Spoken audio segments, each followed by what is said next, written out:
Hello மக்களே, இன்றைக்கி வீடியோவில் ஓலை கொழுக்கட்டை எப்படி பண்ணணும்னு பார்த்துடலாங்க.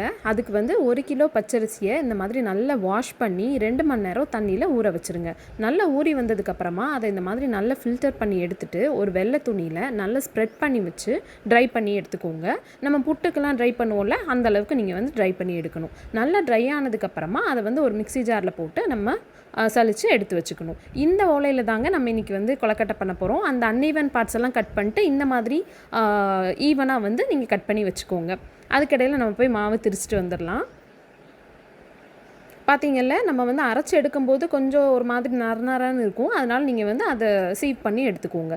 அப்புறம் இன்னொரு பாத்திரத்தில் கொஞ்சமாக பாசிப்பருப்பு, ஒரு 50 கிராம் பாசிப்பருப்பை வந்து தனியாக வறுத்து எடுத்து வச்சுக்கோங்க. அப்புறம் ஒரு 25 கிராம் வந்து எள்ளு, நீங்கள் வெள்ளை எள்ளும் போடலாம், கருப்பு எள்ளும் போடலாம்.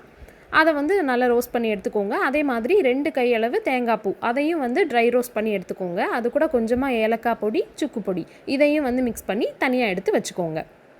வச்சுட்டு சைடில் வந்து நீங்கள் வெள்ளைப்பாகோ இல்லை கருப்பட்டி பாகோ எது உங்களுக்கு வேணுமோ அதை வந்து ரெடி பண்ணி வச்சுக்கோங்க.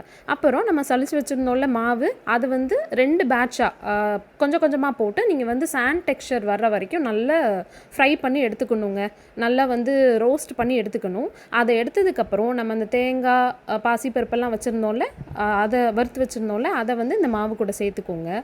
சேர்த்துட்டு தேவையான அளவு வெள்ளைப்பாகோ இல்லை கருப்பட்டி பாகோ உங்களுக்கு எது வேணுமோ அது சேர்த்துட்டு நம்ம பிடி கொழுக்கட்டைக்கெல்லாம் பண்ணுவோம்ல, அந்த மாதிரி மாவு ரெடி பண்ணிவிட்டு அந்த மாவை வந்து இந்த மாதிரி ஒவ்வொரு ஓலைக்குள்ளேயும் நீங்கள் வந்து ஸ்டஃப் பண்ணணும்.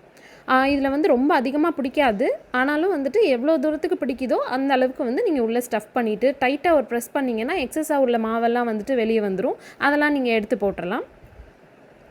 எடுத்து போட்டுட்டு இந்த மாதிரி மீதி உள்ள எல்லாத்தையுமே வந்து உள்ளே நல்லா ஸ்டஃப் பண்ணிவிட்டு ஒரு நார் வச்சு நல்லா கட்டிட்டு குக்கரில் வந்து இந்த மாதிரி தூக்கி வைக்கிறதுக்கு ஒரு ஸ்டாண்ட் வச்சுட்டு அதில் கொஞ்சமாக தண்ணி ஊற்றிட்டு நீங்கள் அந்த அன்ஈவன் பார்ட்ஸ்லாம் கட் பண்ணி வச்சுருப்பீங்கள்ல ஓலையில், அதையும் வந்து இதுக்குள்ளே போட்டுட்டு நம்ம கட்டி வச்சுருக்கிற கொழுக்கட்டை எல்லாத்தையுமே வந்து உள்ளே வச்சிடலாம். நான் வந்து இன்றைக்கி 4 வெல்லம் 3 கருப்பட்டி கொழுக்கட்டை வந்து உள்ளே வைக்கிறேன்.